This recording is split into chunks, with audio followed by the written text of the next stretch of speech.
ប្រិមិត្តតាមដាន SK ថ្ងៃនេះខ្ញុំក្តៅបំផុតហើយ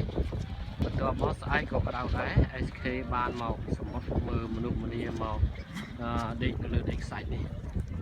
គឺច្រើនណាស់បាទប្រិមិត្តទាំងអស់គ្នា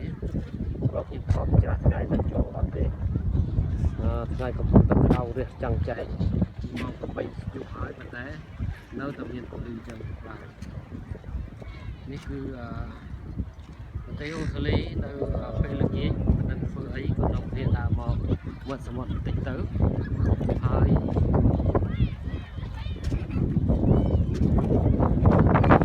នៅតំបន់នេះខ្ញុំហើយបាទសូមបានតាមដាន SK Media ហើយសូមជួយ like ជួយ share ឲ្យបានច្រើនផង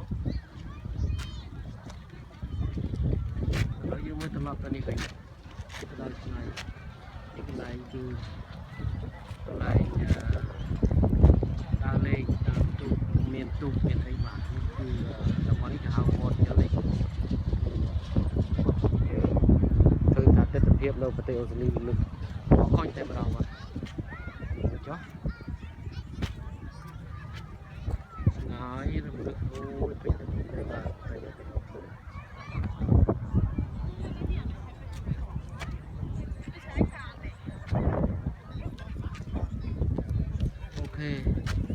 តាមដាន SK Media របស់